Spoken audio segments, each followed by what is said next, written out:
Coaches, today we have a special defensive back safeties presentation from Coach Neal Renna.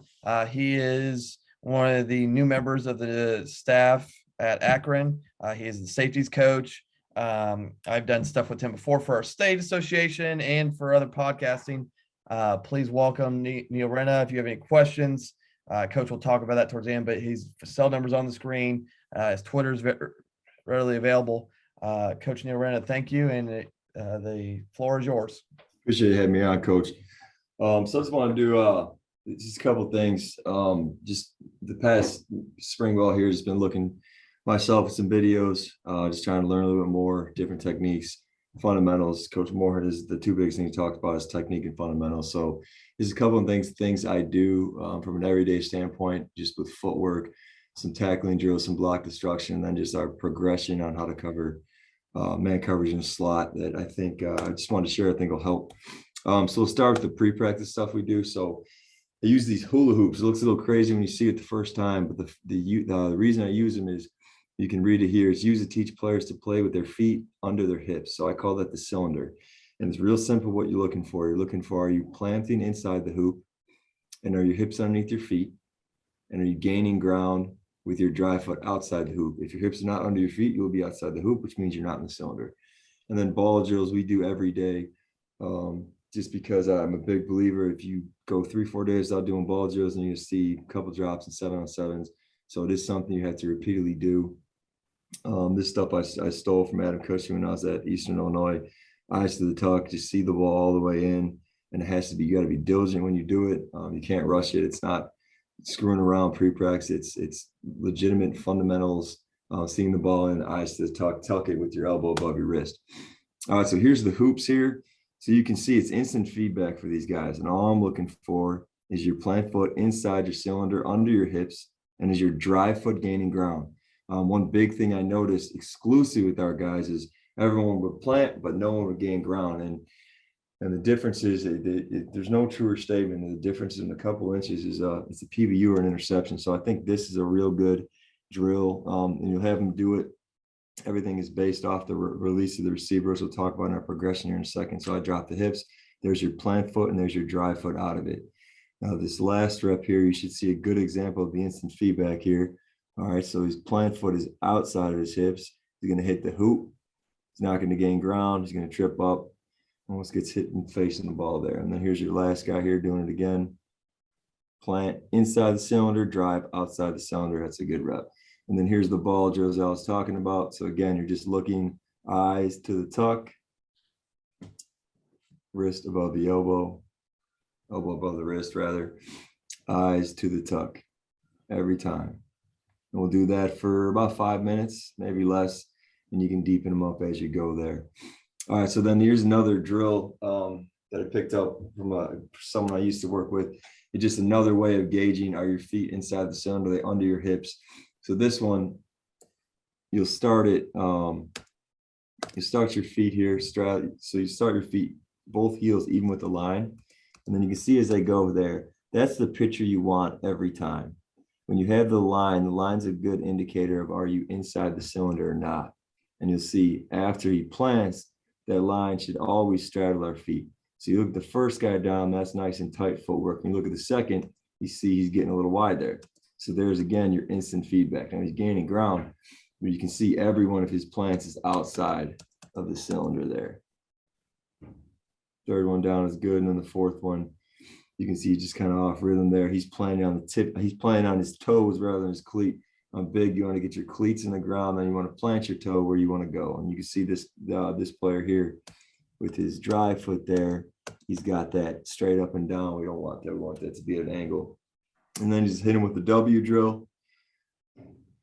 And you're looking for the same things. And you're just seeing, is the hoop and the line drill transferring over? So you can see the second one in there, sees all outside of his framework there.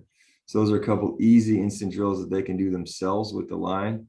That's going to give them the feedback they need. So then we just do our regular line drills here. Like you'll see all over the place. What we're looking for here is a wrist hip action. Shoulders over knees, knees over toes. Want to skim the grass. So we'll do just a regular pedal, and we'll go with the tempo. And again, you want to see the wrist hip action, so I'm not getting enough out of the wrists and the hips on 15 there. So then we'll hit a weave. Now this one's important, and a lot of people just kind of go through the motions with this, but this is one of the biggest things you're going to see, whether you're in quarters coverage or in man coverage, is just losing leverage. So you have to be really disciplined, and you really got to practice. You got to push these dudes. You got to try to break their leverage. So that's the weave drill will do. And again, all these things that you can see that they're immediately going to transfer over here. So here's a post drop. And obviously, I'd like him to have his eyes back on the quarterback, like the second one there. You can square up, but I do like just going post to post because you can kind of see the hips and the athletic ability of these guys. So we'll hit that one too. And then this one, we live in 0 and 45-degree worlds at safety. So we'll break them straight. We'll break them at a 45 because very seldom are you breaking that true 90 at the safety spot. So we'll everything will start with their what we call the scooch step, which we'll get into a second. And then you open their hips, and then you break them downhill. And again, you're looking for our feet inside the cylinder as our plant foot gaining ground. And then there's your 0 there. All right, so then the last thing I'll do with this, a little unusual, is just I'll work our slot fade progression. So we want to do this with the mirror first. This will be the continuous part of the line drill. Just usually end it with this. I want to have the eyes on the near hip of the receiver. And again, we're going to maintain the leverage. That's critical. Convert after release and finish chest to chest. So you'll see this one here. So he's just mirroring me to keep his leverage. Then he's scooching, which we're going to talk about soon. Converting, and he's going to finish chest to chest on the receiver. So that's the last one I'll hit in the line progression. All right, so the next one we'll talk about is the red zone, the slant and fades, slant and corner routes. So we want to play with inside leverage. We want to flat foot read this, and our whole goal is to stop the slant and react to the fade. And then what we say here is deny my man the ball. We want to break the reception point. The visual I use a lot is Malcolm Butler's play in the Super Bowl. I mean, that's as clear as it gets to denying my man the football, breaking where the ball is going to be thrown. And then in the red zone, we want to play low hip, low shoulder on everything. And I'll explain a little more what that means in a second here. So here's example of just stopping the slant. Now you can see here the first thing, we're going to talk about this in detail, is he has inside leverage. So here in this picture, he doesn't need to drop back as you're looking at with the right foot. He's already the plant foot. The reason your outside foot is up is because you want to put yourself where you don't have to move at all. And the scooch progression is the same concept there. So he doesn't need that drop step there. He wants to plant off that one and then break the reception. So this one here, you can see that hip open up. We don't want that because right now that's a touchdown. All right, and then here is just changing hips on the corner route because again, we're in the red zone. So we'll teach high hip, high shoulder at times. When you have post safety help, you don't have that here. So if he catches the ball underneath, that's touchdown. So we'll convert to the low hip, low shoulder. We call this changing hips in the corner route. We're stopping the slant, we're reacting to the fade, changing the hips underneath everything in the red zone. All right, so go block destruction now. So this is the shrug release progression. It's really, honestly, it's all stuff I learned when I was a GA on the defensive line. So shrug release and arm overage too, we'll talk about here. Let's go back to these points there. So what we say is we want the foot that's close to the man is up. It's the same way you're making a tackle inside the box. We'll teach our guys. But you want your elbows in and your thumbs pointed up. Shock and separate, pulling the man down the way, and then maintaining your leverage. The other thing I'll teach that's really a tackling progression is a step. Dip your pad level, strike on contact, and run your feet. We call that speed to power here. It's not stopping your feet. It's just that little hip drop right before contact is made. And then we'll talk about our roll progression here in a second. So this is how we'll drill this. Again, this picture, we want the right foot up, shock, separate, pull him down the way. All right, so here's the progression we'll do that kind of incorporates everything. And I'm a big fan of this. So again, you can see his near foot is up here. He's going to shock, he's going to separate. Now he has leverage here. So we're just going to run his feet through contact, shoot and wrap his arms. And then right there is your dip, your slight dip, your strike up and through, and your hips are going to roll. So that's one progression on that. You know, the other one we'll do is just the roll tackle, which I'll talk about in detail here in a second. So this one is, he needs more separation there, or more shock to pull him down the way. And then here's our roll progression. So we'll do both those. We'll just say we'll go 3 group pods. They'll rotate through. We'll have 4 guys going at once. I think I have a visual of that. But I think that's pretty effective. Now here's this I'm talking about. You already have leverage, so the rip is exactly what you want to do in this sense, down and away. And then you want to keep that leverage there. All right, so then we got arm over release. This is another defensive line release.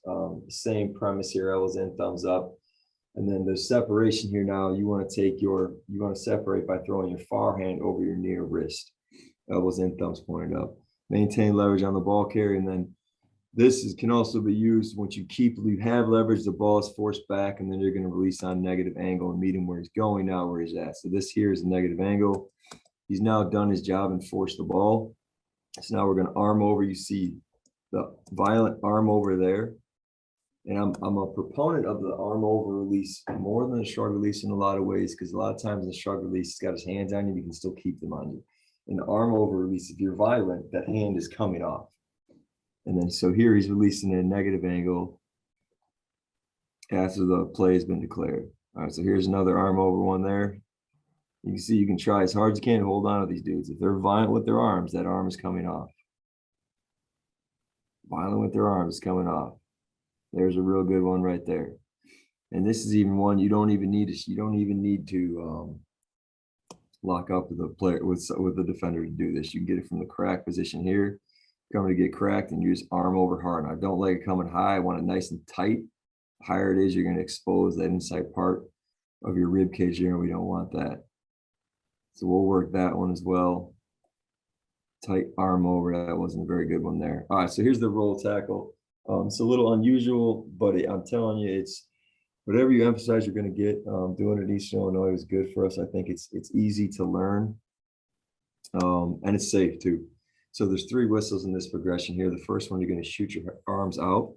The second one, you're going to wrap and collapse the ball carrier. And this is the most important one, because every tackle you see is people shoot their arms and they fall off. You need to wrap and collapse the ball carrier. And then you want to roll and get your face mask to the ball carrier's hamstring. So that's going to keep the shoulders nice and tight. Stole this drill or this coaching point from along with some of these other ones from Matt McPherson from Northwestern. They say bite the hamstring. And I hadn't taught that prior to this year, but it made a lot of sense to me, because if you focus on that, you're going to get that shoulder down, and then you're going to be able to roll.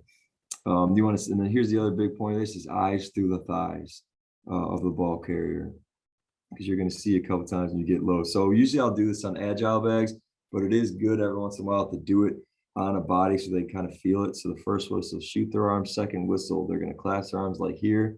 And the third one, they're going to roll. Focus on biting the hamstring, and then it's going to be a nice clean roll. Where it won't get clean when they're not tucking that shoulder, they're not biting that hamstring. So here is the live drill at it now. So that's with the agile bag. You want to strike eyes through the thighs. Right here, he's probably going more towards the shins. I don't want that, but you can see how that correlates. One drill leads into the other one. Here's another guy doing it there. Eyes through the thighs. Again, this is a non-contact drill, and you will make tackles if you shoot and wrap those arms. So here's a full drill we'll do with all the guys on it.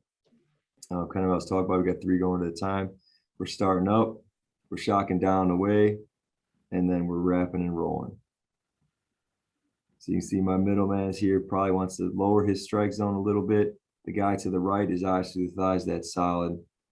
And then the key point of this is you want to try to keep that bag up and down as long as possible. The more you drag it, the lower that strike zone is going to be. But that's those drills there are you can get a lot done in a short amount of time just by working through that. So you can get your block destruction done, you get your tackling done, you can do it with leverage where you run through, or you can do the wrap and roll. All right, so this one here, just a live look at it. So we're looking at 35 there, and there it is. You're taking the drill to the game field right there. His eyes are through the thighs. He wraps his hands. He rolls and finishes. That's a tackle every time. All right, so then the crash tackle here.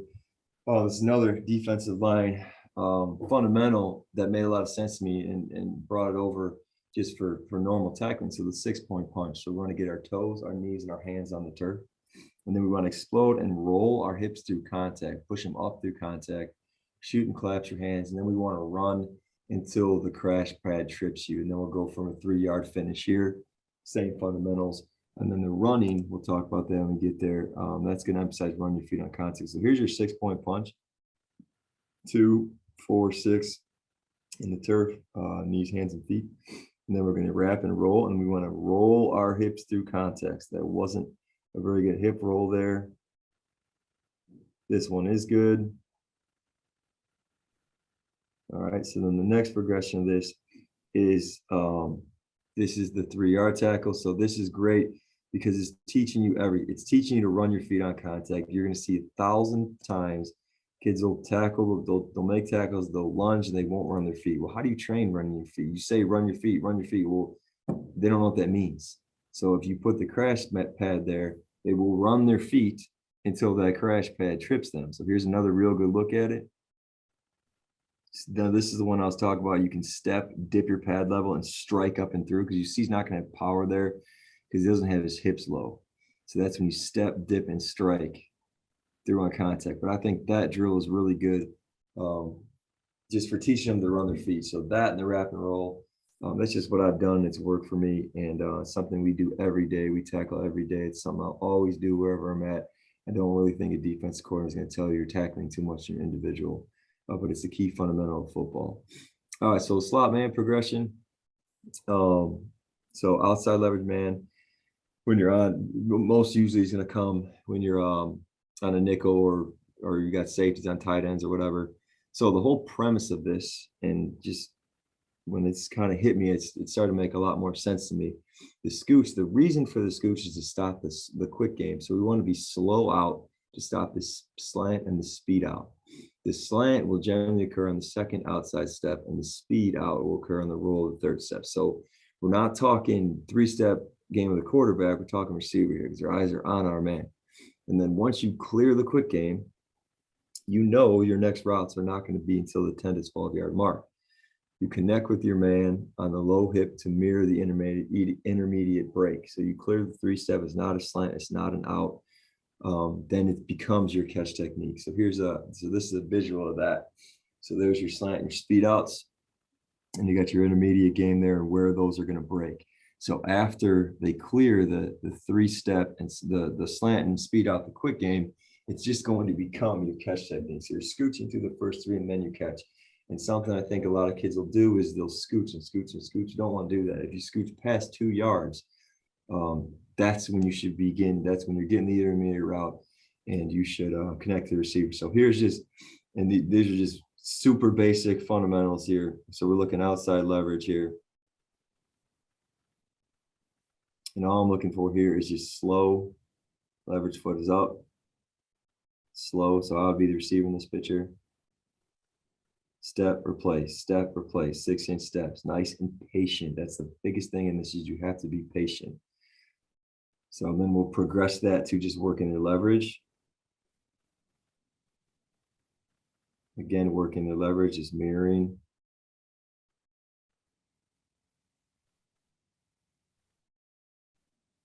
And then we'll transition to our bag drills here in a second. So the first phase is to clear the quick game. So the way we do that is we impede the release by staying big square and in front with the proper leverage. The first progression does not exceed 2 yards. If you have cleared the quick game, then you should be thinking, all right, catch. We call it junction point. You want to get on the receiver, body on body, and all the other points we'll get to in a second. So stance, your leverage foot is up. Your outside leverage, your outside foot is up. Your inside foot is aligned on the outside of the receiver. Your stance and steps, and this is important, will put you in position to plant off the inside foot and drive you out. That's why we have outside leverage. We have help inside. We want to stop the slant, deny my man the ball, but you can't get beat on the out. So that's why we have that leverage foot up. Versus quick breaks inside, you're going to plant and drop step, and you drop the outside foot and drive the route. So the steps, you push off your front foot, you skim the grass with your cleats. They're 6-inch steps or not or less. Step and replace. You want to keep your hips square, and this is the other one. Be comfortable letting receivers get close to you.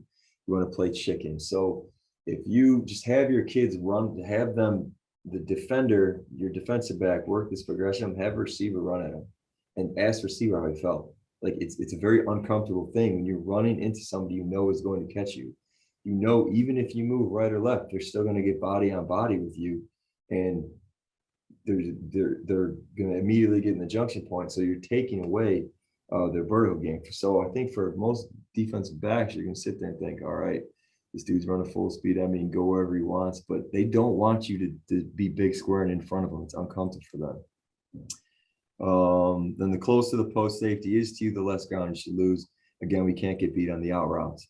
And then the goals we want to avoid inside to our help. If he does avoid outside, so the slot fade is the big one. You want to disrupt that thing as much as possible. Different teams have different targets. We have a specific target that's a little different from what I've seen. But generally speaking, those are 25 yards, top of the numbers. So you want to disrupt that time. So, all right, so enough talking. Here's how we do this. So we're looking at a slant route here. We got outside leverage here. All right, so here you notice that he's clearing the quick game. He's not fast back. He's patient. Be patient, big square, and in front, there's your drop step, and there's your drive. Now you can see this. His feet are in the framework there, so he's able to get a good break. But you notice there, he's not gaining any ground as you're looking at that left foot. So there's where your hoops are going to come in. So there's another look at it there. Again, we're big square, we're in front. We're inching back. I'm looking at the top screen guy here is a little better than the bottom screen, and we'll talk about why in a second. So you look at his cylinder there, it's good. And then you see again, not gaining ground. So he's not going to step outside that hula hoop there. And you look at the bottom player here, again, we're with the slant, so we are drop footing, but look at how his plant foot is not underneath his hip. So you can see the top player's break is cleaner than the bottom player's break.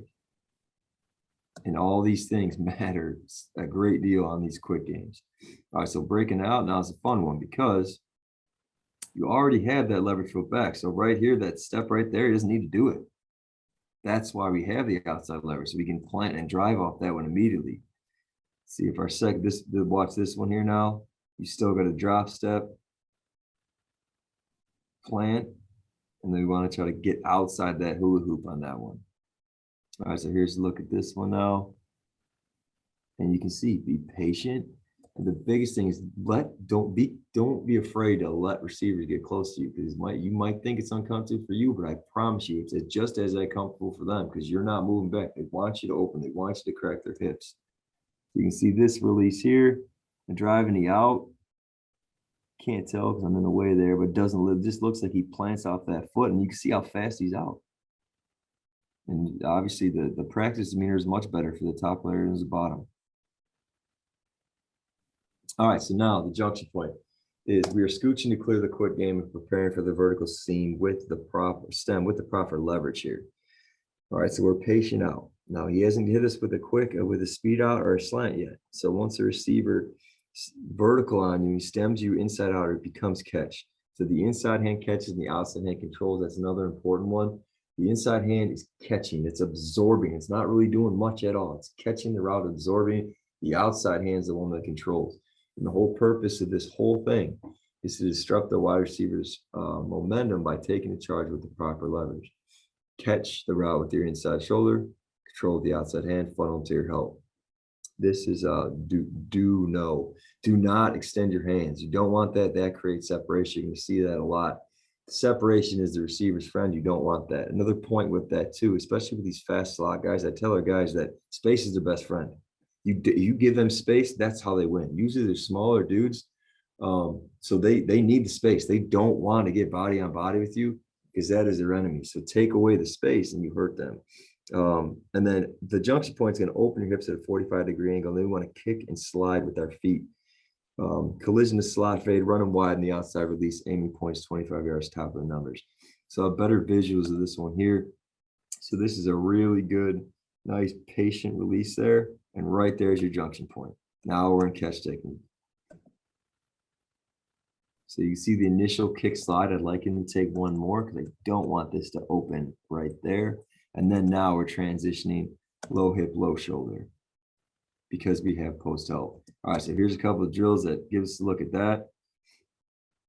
So now he's cleared the quick game and it becomes your catch technique. So now inside hand catches, outside hand controls.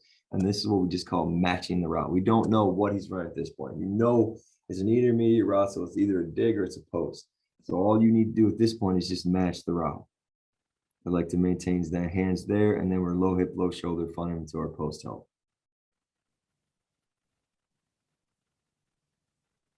So we're just going to mirror the route here, run the route for him. I've heard it said 3 different ways. All right, so I don't like the contact with our inside hand. Their outside hand controls it. And now we're just matching the route. All right, so the positioning piece. Eyes are down on the belt to low body. Inside release, you want to go low hip, low shoulder. You don't want to do a different job than the post safety. So you can undercut the dig. Now with this, all these are great clinic talking points of don't do the same job as a post safety, but you might not know if that dude's there. That dude could be out cover number 1 on a deep post. So the way we teach it now, the way I'm currently teaching with our guys is to be top shoulder on everything. It takes away the gray area. And the worst thing ever is I'd rather give up a dig and you be pissed, coach, I could have picked it off. Then you undercut it, not get it, and then it's a touchdown. You got to understand the post where they're trying to throw it high and outside. They're not, and then the same thing. So you want to go where you know the ball is going. So generally speaking here, this is clean, just because we don't want to do the same job as somebody else. But it's just something you got to figure out with your players. To me, it's just the safest, easiest thing is to top shoulder everything. And the red zone is the exact opposite, because if they do catch it, touchdown. So there's a little difference. Your 12 defenders, the end man. All right, so outside release, high hip, high shoulder. If he works opposite your lever, so now we're talking a slot phase. We cross your face, call that a C release, outside wide. The hand that was originally, he works opposite your levers, convert to your opposite hand. So the hand that was originally your inside now controls. He's now working opposite your help. Now you want to stay on top of the route with your eyes on the far hip. And then if the far head chops and breaks, open and break for the comeback. So here's a couple of drills we'll do here. So this is what we call the junction point. And I think this is probably, we'll do this post practice, one of the most beneficial things you'll do here. So now we have caught the receiver. So our inside hand catches, our outside hand controls. Now you can see what I hate right off the bat there, because he just opened it up for him. So you see this one here, we want to kick and slide and maintain our 45-degree angle. It's not going to be any different than when you get into pressing. Everything is about that angle. You don't want to go too flat. You don't want to go too wide. You don't want to open it up. So you can see there, he's just matching around high hip, high shoulder on that one. But this is a better look at it here. So that's what I want. There's that nice 45-degree angle. This would be mimicking some type of slot, like a slot fade there. And then he's chest to chest is how we finish here. We're going to look up, not back. We're going to up and back, chest to chest, and we want to disrupt that timing. So this is the drill to kind of put them all together here. So we'll give them 4 different releases. I'll control it. Again, that bag is there to simulate if you're scooching too far, it means you're not being patient enough. You hit that bag. Once you get to that point, you should be in your catch technique. All right, so right here, we are on a slant break here. So he's got to drop and then drive. So you can see the footwork there, that left foot there. We want to get that one downhill and gain ground. It's a good close there, but it's not the proper footwork here. So let's see what we got on this one here. All right, so he clears the vertical quick game. It becomes catch. I really like the angle here. There's your catch technique. There's your cutoff. Kick, slide. Looks like a slight crossover there. But now he's low hip, low shoulder, working into our post safety. That's a good look at that one.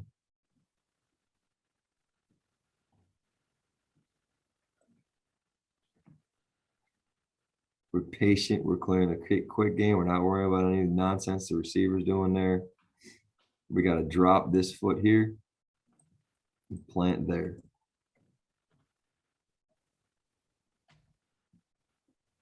All right, so here's a slot fade now. So we're scooching through. It becomes catch technique. Outside, inside hand catches, outside hand controls, and then we're going to finish chest to chest. We don't want this separation. We want to get chest to chest. We want to squeeze him. Disrupt the timing of the route here. All right, so you see at the end here, we're going to go chest to chest. My fundamental belief is chest to chest. You're still going to see the receiver is there and disrupt that timing. Finish the rep. All right, so there's a couple finishes here now. All right, so with this, the first long arm is now when you're in phase. So you're in phase, you secure and then you break.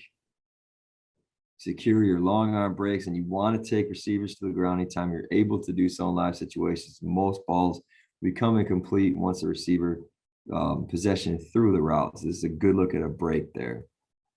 All right, so rake here now comes into play when we are out of phase. All right, so the slant here, we're out of phase. All you want to do is break that elbow down right there.